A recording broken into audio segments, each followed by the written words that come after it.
मराठी सबसे बैठ लिए, सब पढ़ल लिखल लगले, दो चार को अधिकारी भी लगले, ओखनी समेटे चर्चा कर लिए कि आपके बगल में नागपुर में वेस्टर्न कोलफील्ड लिमिटेड है, बताइए कितना कोयला का दुर्घटना हुआ है जिसमें लोगों का जान गया है। बोला हम लोग को याद नहीं है।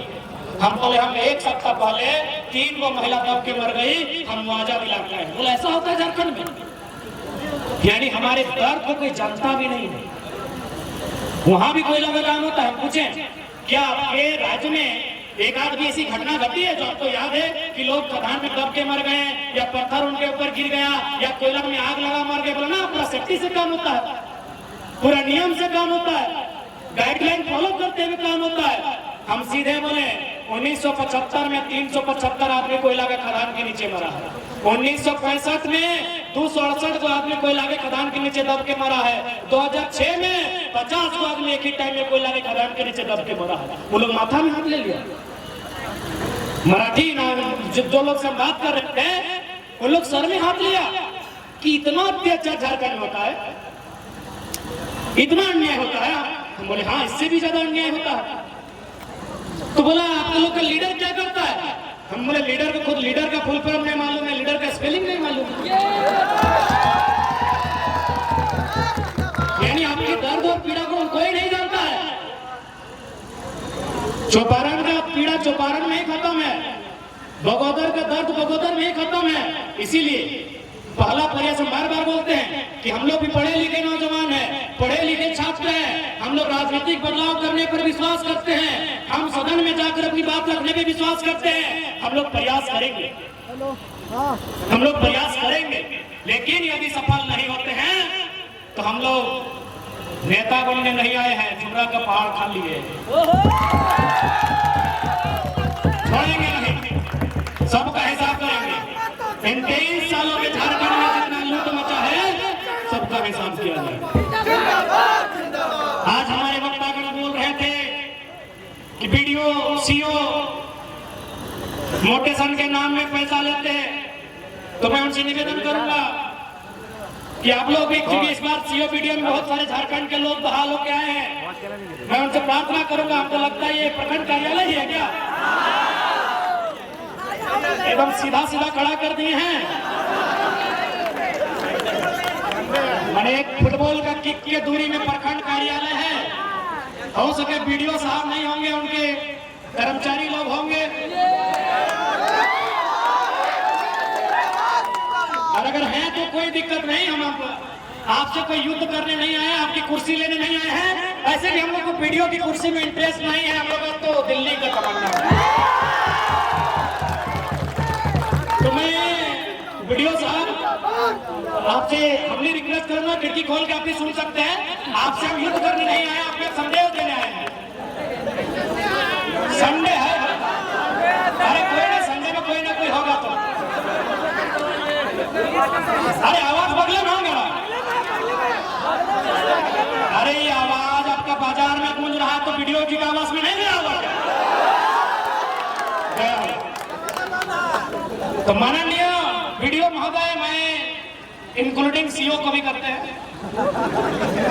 मैं चौपारण क्षेत्र के माननीय वीडियो, माननीय सीओ, पहले आपका सम्मान करते हैं। आप पढ़ लिख कर एक योग्य पद को धारण किए हैं, लेकिन मैं आपसे आग्रह करूंगा, यहाँ की जनता की शिकायतें, हो सके आप नए आए हैं, ये फॉर्मूला आप पे लागू नहीं होता है, मैं ये भी नहीं कह रहा हूँ, लेकिन यहाँ के लोगों में राय सुनारी है कि मोटेशन के नाम में बहुत पैसा लिया जाता है।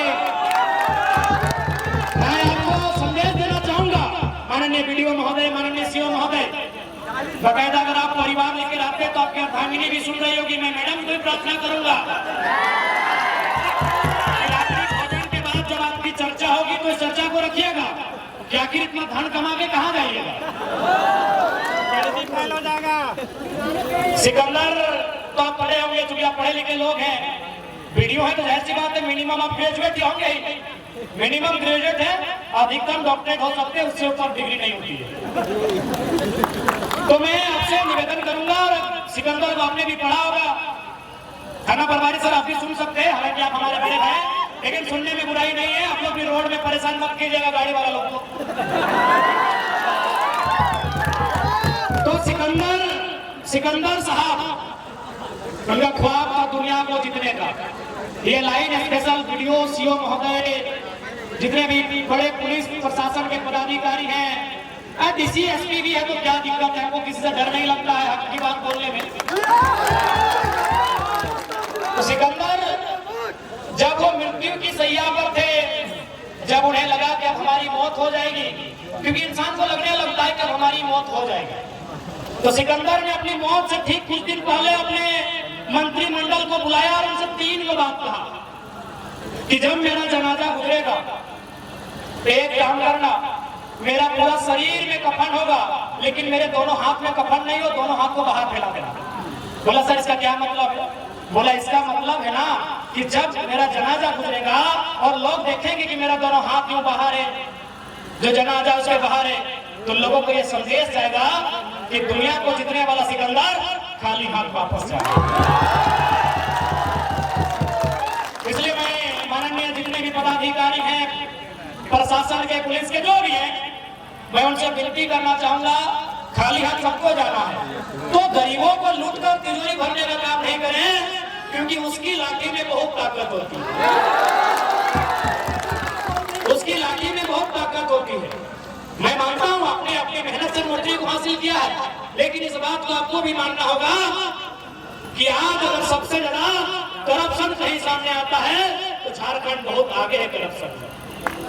सिकंदर ने दूसरा लाइन कहा कि मुझे कांधा कोई इक्का दुक्का लोग नहीं देंगे, पिल्लवा भोगा भोगा धला लोग हमको कांधा नहीं देगा। ये सिकंदर ने कहा। बोला कौन देगा सर?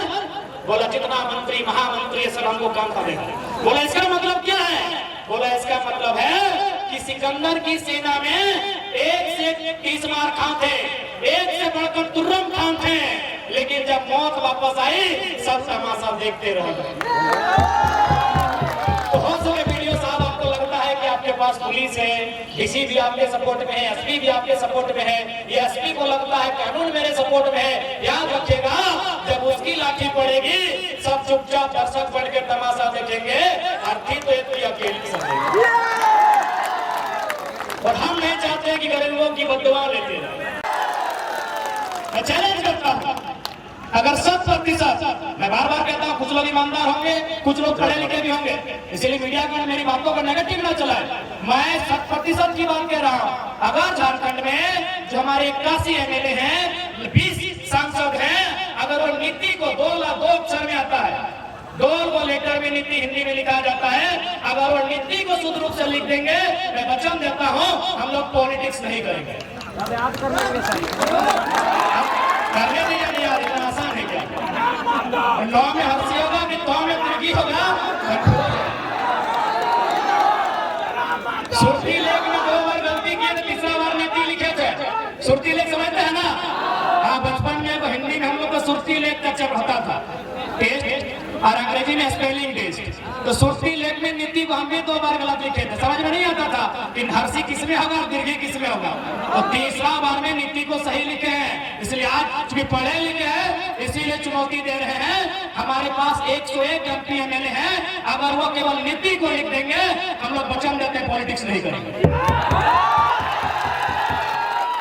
अब आप बताइए कि जो लोग नीति नहीं लिख पाते हैं वे लोग नेता बन के बैठे हैं।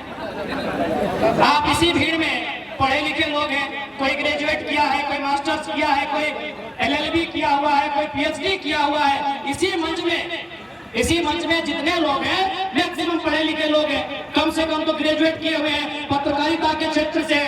अब ये लोग अगर उम्मीद लगाएंगे कि जो शख्स नीति नहीं लिख पाता है वो हमारे राज्य का कर्णधार बनेगा, वो हमारे राज्य का जीर्णोद्धार करेगा, वो हमारे राज्य का उद्धार करेगा, हम गलत फहमी में हैं। इसलिए आज आप, ये कोई मजाक नहीं है, एक तोपचाची प्रखंड छोटा सा गांव है मेरा, मिट्टी का घर है मेरा, लेकिन आज पूरे राज्य में अगर चर्चा का विषय है तो कहीं ना कहीं नियति का संदेश है, कहीं ना कहीं उस शक्ति का संदेश है जिसे आप कोई ईश्वर के रूप में मानता है, कोई अल्लाह के रूप में, कोई रब के रूप में, कोई प्रकृति के रूप में, जिस रूप में आप मानते हैं, कहीं ना कहीं उसका संदेश है कि एक साधारण सा लड़का आज चौपारण की धरती में मंच के बीच खड़ा है, जहां अगर कोई पॉलिटिकल लीडर आ जाए इतनी संख्या में लोग नहीं जुटेंगे। ये नियति की मांग है मेरे साथियों।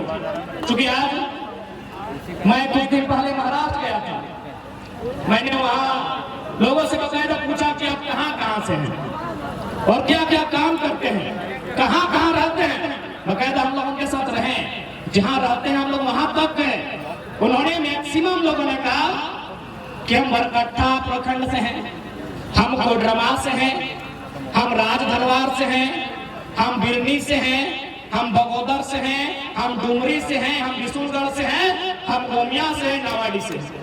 मैक्सिमम लोग यानी है आसपास का क्षेत्र, बरही, चौपारण, बरकट्ठा, कोडरमा, राजधनवार, यही आसपास का क्षेत्र। मैक्सिमम जो प्रवासी मजदूर थे, महाराष्ट्र की सभा आपने देखा होगा, आपने नहीं पूरे भारत में देखा, और पेट में दर्द शुरू हुआ है तो आपने भी मीडिया के माध्यम से देखा होगा। मैक्सिमम लोग हमारे इसी क्षेत्र के थे। उत्तरी छोटा नागपुर का जो ये हिस्सा है, पारासार और झूला पहाड़ के इस पार का हिस्सा जो है, मैक्सिमम लोग इसी क्षेत्र के थे। हमने उनसे ये भी पूछा कि आप क्या करते हैं। मैक्सिमम लोगों ने कहा हम लोग ड्राइविंग करते हैं। मैक्सिमम यदि मैं 100 लोगों से मिला तो उसमें लगभग 40 to 50% लोग ड्राइविंग करते थे। अब एक बात है, यदि ड्राइविंग ही करना था, मैंने ये नहीं कहा कि हम अगर ड्राइवर हैं तो हमको इंजीनियर वाला स्केल दे दीजिए या फिर हमको डॉक्टर वाला कैंची दीजिए और गुर्दा के जगह हम किडनी का इलाज करेंगे, मैंने ये नहीं कहा। और आज भी हम लोग फेंका फेंकी वाला बात नहीं कहेंगे। यदि हमारे भाई जो बरकट्ठा से चलकर महाराष्ट्र गए हैं, जो बरही चौपारण से चल के महाराष्ट्र गए हैं, जो कोडरमा से चलकर, चंदवारा से चलकर, विशुनगढ़, बगोदर से चलकर महाराष्ट्र गए हैं, और वे यदि वहां ड्राइविंग का ही काम करेंगे तो भाई ठीक है, वो ड्राइविंग ही करेंगे। जो ड्राइविंग का सेक्टर होता है, यानी सड़क परिवहन मंत्री, हमारे यहाँ कोल्हान से है सड़क परिवहन मंत्री। झारखंड में इतनी लंबी लंबी सड़कें हैं, ये बरही से लेकर बहरागोड़ा है, एक आपका बरही से लेकर सीधे निरसा तक है ना। यानी हमारे यहाँ भी लगभग लाख किलोमीटर के आसपास सड़कें हैं। तो यदि हमारे भाई जो प्रवासी मजदूर के रूप में बाहर गए हैं, जिनकी नियति में प्रवासी बनना है, और वे अगर ड्राइविंग से अपने परिवार का भरण पोषण करेंगे तो झारखंड की सड़कों पर व्यवस्था किया जाए, झारखंड की सड़कों पर व्यवस्था किया जाए, झारखंड की सड़कों पर ट्रांसपोर्ट की व्यवस्था किया जाए। क्या ये हम कोई पहाड़ काटने का बात कर रहे हैं या फिर क्या हम कोई जादुई छड़ी घुमाने की बात कर रहे हैं? क्या संभव है ना संभव? क्या ट्रांसपोर्ट की व्यवस्था जो आज अगर लाखों हमारे लोग प्रवासी मजदूर के रूप में महाराष्ट्र में टेम्पो चलाते हैं, महाराष्ट्र में कार चलाते हैं, टैक्सी चलाते हैं, तो इन्हीं सड़कों पर ट्रांसपोर्ट की व्यवस्था किया जाए। और बिल्कुल मजदूरी में तो 100%, अरे कम से कम IAS IPS तो छोड़िए, मजदूरी में भी कम से कम झारखंडी को प्राथमिकता नहीं मिलेगी तो शख्स कहाँ जाए। उसके बाद एक सेक्टर से मिला हुए लोग माइनिंग का काम करते हैं। 10 बाय 10 का कमरा था और कमरे का तापमान इतना था कि आप अगर सूरज के सामने खड़े हो जाएंगे जून महीना में तो सूरज की रोशनी का ताप आपको उतना गर्मी नहीं दे सकता है जितना उस कमरे का ताप था। उन लोगों ने कहा हम लोग माइनिंग का काम करते हैं। तो हमने कहा ठीक है, आप माइनिंग का काम करते हैं तो माइनिंग तो हमारे भी यहाँ आती है। कोयला की माइनिंग होती है, पत्थर की माइनिंग होती है, अभ्रक की माइनिंग होती है, यूरेनियम की माइनिंग होती है, और भी बहुत सारे पदार्थ है और बहुत सारे तत्व है जिसकी माइनिंग होती है। यदि माइनिंग भी करना है तो 2000 किलोमीटर दूर जाके महाराष्ट्र में क्यों, झारखंड में क्यों नहीं? झारखंड में क्यों नहीं? माइनिंग अगर हमको करना था तो झारखंड में हमको अवसर मिलना चाहिए, हमको झारखंड में अपॉर्चुनिटी मिलना चाहिए। क्या यह कोई हवाई बात है? संभव है, एक नियम बनाना है, सारा संभव है। आज अगर माइनिंग की बात किया जाए तो भारी संख्या में कोयला का माइनिंग होता है। तो आपकी जानकारी के लिए हम बता दें, मेघालय की बात करें, मिजोरम की बात करें, तो वहाँ क्या होता है, कोऑपरेटिव सोसाइटी के माध्यम से माइनिंग होती है, यानी रेतों को राइट मिलता है। तो भाई अगर हम माइनिंग की बात करेंगे, अगर हम मजदूरों की बात करेंगे, नीति नियम की बात करेंगे, तो उसके लिए भले आज हम माइक में भाषण के रूप में बात कर रहे हैं, आज हमें मीडिया वाले कवरेज कर रहे हैं, लेकिन हमारी बात की गरिमा, हमारे बात का महत्व तब होगा जब दिल्ली में हमारी दस्तक हो। इन्हीं बातों को हम कोई अतियावत नहीं कहेंगे, हम इन्हीं बातों को रखेंगे, इन्हीं बातों को तर्क से प्रस्तुत करेंगे, हम इन्हीं बातों पर चर्चा करेंगे। लेकिन जब सदन के भीतर चर्चा करेंगे गरिमा हो। हम इन बातों को रखेंगे, प्रधानमंत्री के सामने रखेंगे कि भाई जब बाकी राज्य हैं जहां आपने कोऑपरेटिव सोसाइटी का गठन किया है, वहां चली रैयत के माध्यम से कोयला का खनन होता है या फिर वहां एक बेहतर पुनर्वास की नीति है, तो झारखंड में क्यों नहीं? हम इन बातों को वहां दोहराएंगे, क्योंकि जब तक सदन में आपका चर्चा नहीं होगा, जब तक देश के सबसे बड़े पंचायत में आपका चर्चा नहीं होगा, तब तक आप अपनी उन्नति की नहीं सोच सकते हैं, आप अपने विकास की नहीं सोच सकते हैं। और आज 23 सालों के झारखंड में झारखंडी इतना जागरूक हुआ है कि 2024 में जब नौजवान दिल्ली में दस्तक देंगे, तो हम ये तो पहले रखेंगे कि हम 40% खनिज देते हैं, हमको 40 मिनट का मीटिंग झारखंड पे चाहिए। 40 हमको ज्यादा नहीं चाहिए, 40 मिनट का मीटिंग चाहिए। झारखंड के विषय में कैबिनेट चाहिए। 40% हम खनिज संपदा देते हैं। हमारी बिजली कलकत्ता से लेकर बांग्लादेश जगमगाती है, हमारा कोयला पूरा देश से चूल्हा जलता है। और आज अगर वह राज्य अपना अधिकार मांगता है, इसमें कोई गुनाह नहीं। क्या कोई गुनाह है? कोई गुनाह नहीं है। आप राष्ट्रवाद के नाम पर क्षेत्रवाद का गला नहीं घोट सकते हैं। आज राष्ट्रवाद का एक मुहिम चलता है। हमने कभी नहीं कहा कि हम राष्ट्रवादी नहीं है। सबसे बड़ा राष्ट्रवादी कोई है तो झारखंडी है। हमने लगभग 25 लाख एकड़ भूमि राष्ट्र के निर्माण के लिए दिया। इसलिए ये ढोंग हमें ना दिखाए। अब राष्ट्रवाद के नाम पर हमें गर्त में नहीं ले जा सकते हैं। ये राष्ट्रवाद के नाम पर हमें नक्सलवाद पर नहीं ले जा सकते हैं। अगर आपको राष्ट्र की चिंता है, हमारे इतिहास को खंगालिए, झारखंड के इतिहास को खंगालिए। सबसे ज्यादा अगर पंडित जवाहरलाल नेहरू देश के पहले प्रधानमंत्री ने डायरेक्ट अगर किसी राज्य में कहीं उद्घाटन किया है, तो मुझे लगता है झारखंड में किया है। पंचायत डैम का उद्घाटन नेहरू जी ने किया है, सिंदरी कारखाना का उद्घाटन नेहरू जी ने किया है। ऐसे दर्जनों योजनाएं हैं जिनका उद्घाटन खुद पंडित नेहरू ने किया है। डैम में पंडित नेहरू ने किया है। तो आप समझ सकते हैं। इसलिए कोई आप राष्ट्रवाद के नाम पे, राष्ट्रवाद का डर दिखा के आप क्षेत्रवाद को खत्म नहीं कर सकते हैं। क्योंकि अगर आप राष्ट्रवाद और अगर आप भारत पे डिबेट करना चाहते हैं, तो मैंने एक ही दिन कहा है, पूरे भारत के चैनल के सामने हम डिबेट करने के लिए तैयार है। कोई भी आप एक नक्शा दिखाइए भारत का जिसमें एक साथ साथ होगा, कभी नहीं, कभी नहीं। आज आपके पास लिखित भारत का जितना बड़ा इतिहास है, आपके पास लिखित भारत का जितना बड़ा इतिहास है, जितना बड़ा नक्शा है, कभी भी भारत एग्जिस्ट पूरा नहीं हुआ, कभी भी नहीं हुआ। आप अगर भारत के सबसे कालजयी सम्राट चक्रवर्ती सम्राट अशोक की बात करें, जिनके समय में लगभग हमारे पास 60 लाख वर्ग किलोमीटर था, आज 32 लाख वर्ग किलोमीटर है, तो आपको जानकारी होना चाहिए दक्षिण भारत में उनका प्रभुत्व नहीं था। दक्षिण भारत में आप अगर नक्शा है तो दिखाइए, दक्षिण भारत में, पूर्वोत्तर भारत में अशोक के भी साम्राज्य का विस्तार नहीं था। इसलिए भावनाओं में बहने का कोई वक्त नहीं है। ये वक्त है अपने अधिकार का, ये वक्त है अपनी आवाज को बुलंद करने का।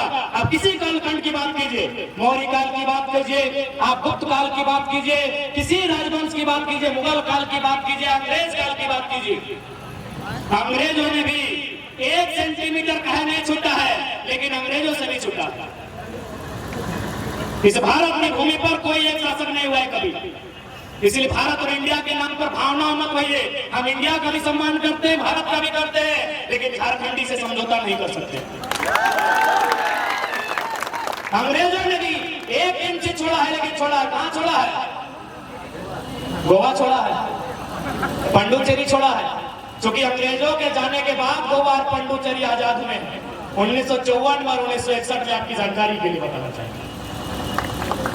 तो इसलिए हम भारत का सम्मान करते हैं, लेकिन आप भारतीयता के आधार पर झारखंडी खत्म करना चाहते हैं, इसका पुरजोर विरोध करते हैं।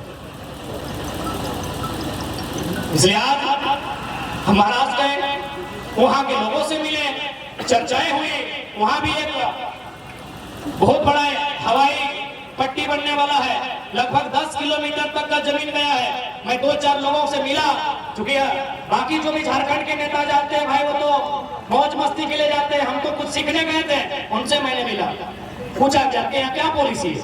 बोला जी जमीन लिया गया, बगल में देखिए वहां घर दिया गया है, अपार्टमेंट बनाया गया है, वहाँ को कमरा मिल जाएगा, यहाँ जो भी नौकरी मिलेगी हम लोग को मिलेगा। मैं ये महाराज की बात बता रहा हूँ। वह लगभग 10 किलोमीटर का एरोप्लेन यहाँ चलता है, हवाई जहाज एयरपोर्ट लगभग 10 किलोमीटर।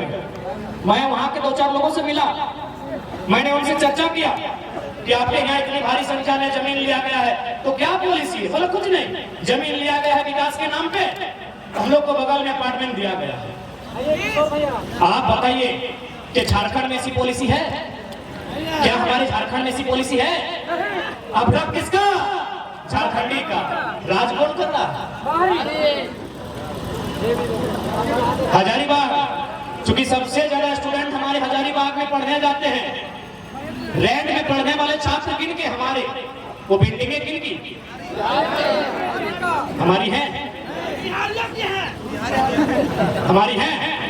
तो बताइए हमारी लड़ाई, ये हमारे अधिकार की लड़ाई कहाँ गई? जब महाराष्ट्र में मराठी, पंजाब में पंजाबी, गुजरात में गुजराती, बिहार में बिहारी, तो झारखंड में यदि झारखंडी बोले तो क्या किसी के पेट में दर्द होना चाहिए? दर्द होना चाहिए। तो आज यही ये लड़ाई है। आज यदि हमारे लोग नहीं जागते हैं, यदि आज हमारे लोग नहीं समझते हैं, तो आने वाले 20-22 सालों में झारखंड एक खंडहर के रूप में तब्दील हो जाएगा। आज अगर नौकरियों की बात करें तो हमारी नौकरियों को यूपी, बिहार, बंगाल, एमपी को बेचा जा रहा है। कल ही आप देखिएगा, 2-3 दिन से सोशल मीडिया में एक कटिंग, एक पेपर, एक कागज का टुकड़ा वायरल हो रहा है, जिसमें चतरा के किसी शिक्षा विभाग के नौकरियों का जिक्र है, जिसमें 6 का जिक्र है, 1 पलामू का है, 5 उत्तर प्रदेश का है। इसी दिन के लिए झारखंड बना है। यह इंडिया और भारत के नाम में, भाई भाई के नाम में हमारे हिस्से की रोटी को अगर कोई छीन से खाएगा तो क्या हम चुपचाप रहेंगे?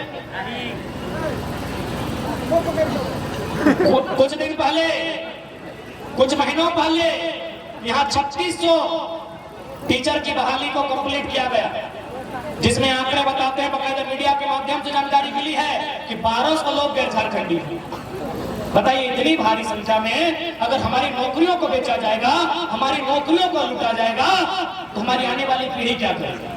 क्या हम इसी तरह अपना झोला उठा के कि आज छोटे छोटे बच्चा के लेके बूढ़ी मैया घर में है, और आंख में रोशनी न है, पप्पा के कमर में जान न है, लाठी के सहारे चल है, और मजबूरी में महाराष्ट्र में, मजबूरी में कर्नाटक में है, आज तक समस्या के समाधान नहीं बने।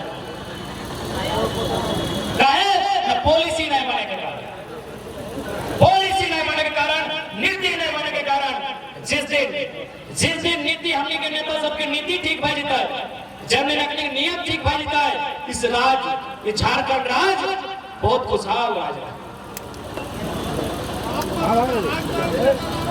बिल्कुल सही बात काली, अब की अकेले सुनेगी। अब पार्टी हजारों के साथ कर लीजिए, 6 दर्जन के साथ टकराइए, शीशा कोई दिक्कत नहीं है। और सुनिए, यहाँ तो खूब टकराया जा रहा है, बिहार बॉर्डर में अगर बंद है तो यहाँ चल रहा है, सुन रहे नेता लोग का भी यहाँ हाथ है। तो मैं आपसे निवेदन करूंगा, सिकंदर साहब ने और एक लाइन कहा था, अंतिम लाइन बहुत इंपॉर्टेंट, कि मैंने अपने जीवन में जितना सोना, चांदी, हीरा, मोती कमाया है, जितना धन मैंने कमाया है, उस धन को सड़कों पे बिछा देना। मेरे नाती को मत देना, मेरे पोते को मत देना, मेरे बच्चों को मत देना, मेरे किसी रिश्तेदार को मेरा 1 रुपया मत देना।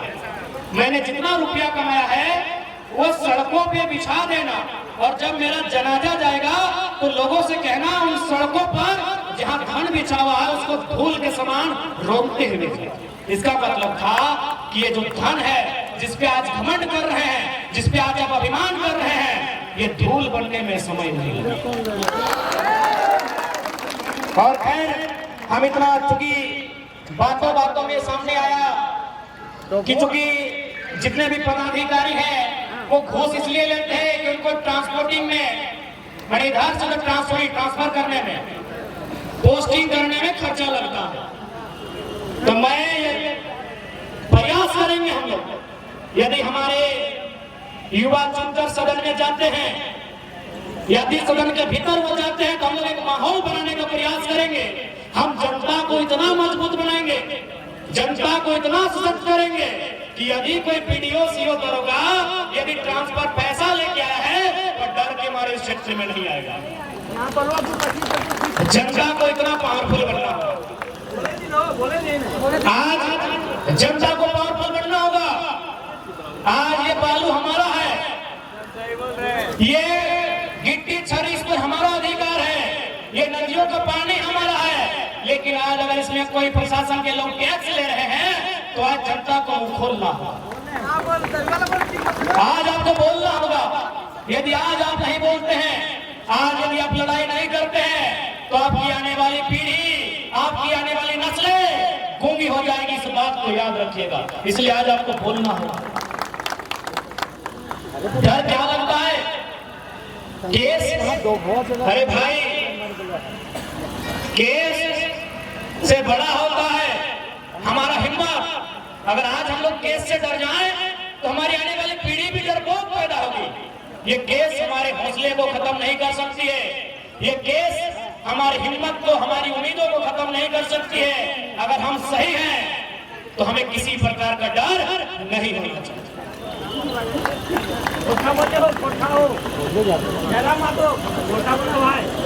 भैया